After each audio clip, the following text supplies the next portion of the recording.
Madame, monsieur, nous allons maintenant vous enregistrer, nous allons filmer ce qui se passe. Et vous avez une petite lampe rouge qui s'est allumée pour dire à la personne « Attention, vous êtes filmé ».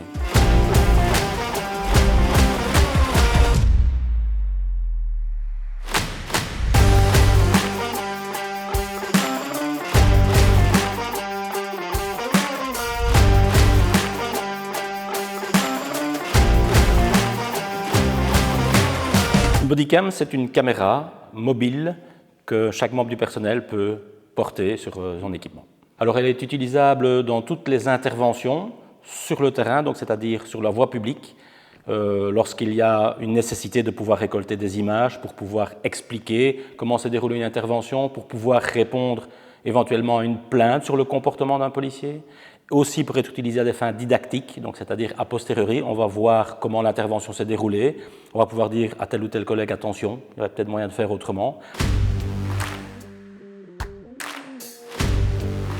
On est dans une société du tout à l'image, hein, lorsque maintenant on interpelle quelqu'un, par exemple pour une infraction de vitesse, souvent montrez-moi la photo de mon infraction de vitesse parce qu'on ne croit plus réellement la parole du policier. Et donc la bodycam était quelque chose qui existait déjà dans beaucoup de pays anglo-saxons, qui avait déjà été éprouvé, et on s'est dit comme premier essai d'une nouvelle technologie, on aurait pu choisir autre chose, mais voilà, on va prendre la bodycam et en doter chacun de nos policiers. Alors ce n'était pas le raisonnement qui était à l'initiative de ce choix-là. Maintenant, a posteriori, parce que c'est vrai que ces derniers mois, dans un phénomène de police bashing, on voit de plus en plus sur les réseaux sociaux des petits films qui en fait sont souvent des parties de films. On a souvent escamoté quelque chose qui était moins intéressant pour celui qui mettait ces images en ligne. Mais on s'est dit, pourquoi pas, effectivement. À côté de cela, aussi bien pour nous, comme je vous le disais, ça peut être une aide à la rédaction d'un procès verbal. Hein. Quelqu'un qui est intervenu, un collègue, il doit faire un procès verbal, il se dit « qu'est-ce qui s'est encore passé à ce moment-là » Je vais aller voir les images, ça va m'aider à contextualiser.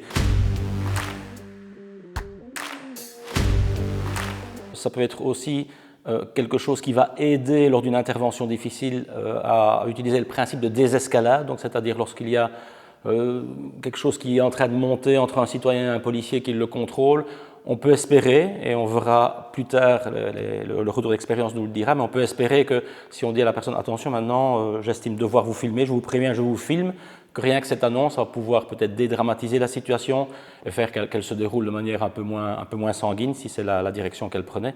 Et puis je suis aussi confronté, comme tout collègue, chaque année à un certain nombre de plaintes, de doléances. Votre personnel a été grossier, votre personnel a été violent par rapport à moi lors de son intervention.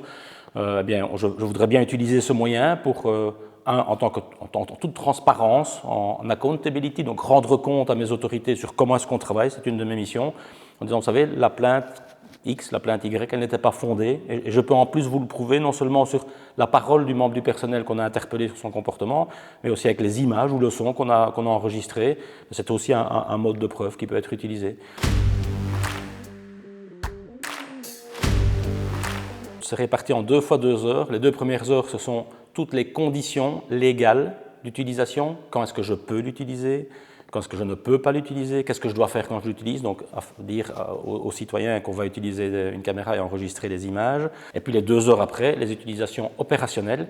Alors, effectivement, on peut regarder tout à l'heure, il faut 2 minutes pour comprendre comment ceci fonctionne. Mais il faut aussi savoir comment est-ce que je vais la chercher dans l'armoire. Qu'est-ce qui se passe quand je la remets dans l'armoire? Est-ce que j'ai accès à mes images? Comment est-ce que j'ai accès à mes images? Quand je vais chercher la caméra? Est-ce que je peux toucher aux images? Si je perds mon appareil, qu'est-ce qui se passe?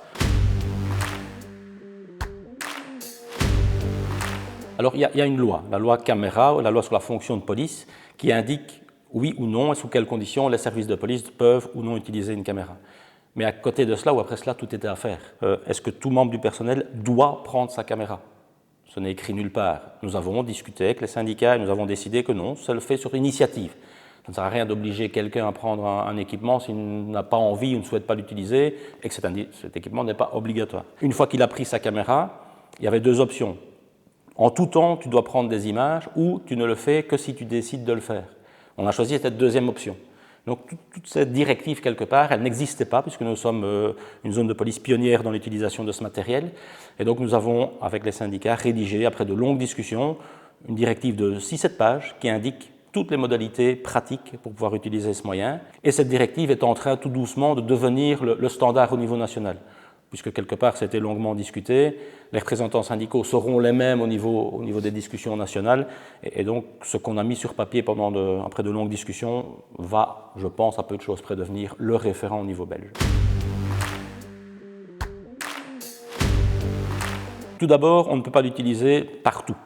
On doit l'utiliser dans l'espace public lors d'une intervention. Si je décide d'aller acheter mon sachet de frites, il n'y a pas de raison que j'utilise ma bodycam. Donc lors d'une intervention, on peut utiliser cette bodycam et on doit préalablement à l'intervention prévenir les citoyens qui vont être filmés qu'ils vont l'être. Et ce n'est qu'une fois que cette annonce a été faite que je peux effectivement enregistrer ces images. Alors non, très clairement non, et c'est un point de réflexion qui a été évoqué avec nos partenaires syndicaux. C'est un équipement policier. Donc c'est le policier qui décide si oui ou quand il utilise cet équipement. Ce n'est pas au citoyen à dire « cher policier, prenez un peu votre matraque, allez régler ce problème ». Non, c'est moi qui décide si j'utilise une matraque, si j'utilise des menottes, si j'utilise un autre moyen qui est le mien. Et quelque part ici, par rapport à la bodycam en tant que telle comme moyen policier, je vais dire quelque part que le citoyen a également l'égalité des armes, puisqu'il le fait déjà maintenant, il suffit qu'il prenne son GSM et s'il souhaite filmer ce qui se passe, il peut le faire de la même manière. Puisque je rappelle que tout citoyen peut, sans aucun problème, filmer une intervention policière. Il ne peut pas diffuser ces images, mais les filmer, il peut le faire. Donc, il n'y a pas de raison qu'il puisse nous obliger à utiliser notre bodycam lors d'une intervention.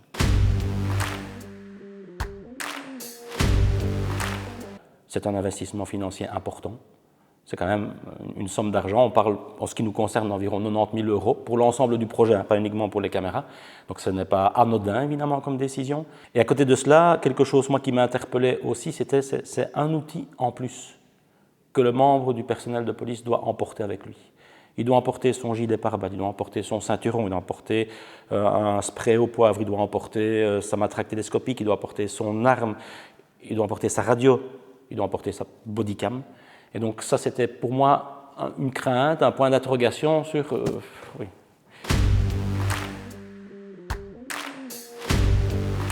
Alors d'une part, vous allez poser la question à tous les citoyens, vous aurez 50% qui vous diront c'est très bien, 50% qui vous diront que c'est honteux, que je n'ai pas à être filmé sur la voie publique. Des caméras, maintenant, il y en a partout. Je suis contre l'esprit Big Brother, mais je pense qu'immanquablement, on est dans une société maintenant où le nombre de possibilités d'être vu quelque part va augmenter.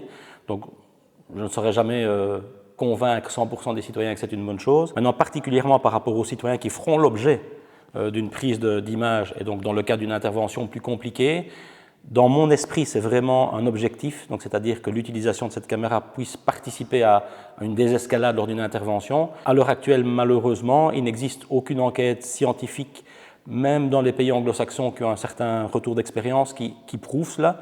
Il y a certains morceaux de recherche universitaire qui prouvent même que ça pourrait avoir un effet contraire, mais qui n'est pas non plus certain. Et donc dans ce cadre-là, il y a aussi deux aspects importants pour notre zone de police en tout cas, c'est que j'ai promis au conseil communal, après 6 mois d'utilisation, de revenir devant les conseils communaux qui représentent l'autorité publique, en ayant un retour d'expérience, voilà combien de fois on les a utilisés, est-ce que ça a servi à nous aider ou non. Donc c'est déjà un contrôle démocratique sur l'utilisation de nos bodycams. Et puis il y a des recherches universitaires, entre autres avec l'Université de Liège, qui sont en cours et à laquelle nous allons, comme projet pilote, participer également pour voir l'effet, si l'effet escompté de cet outil est bien l'effet qu'on a obtenu in fine.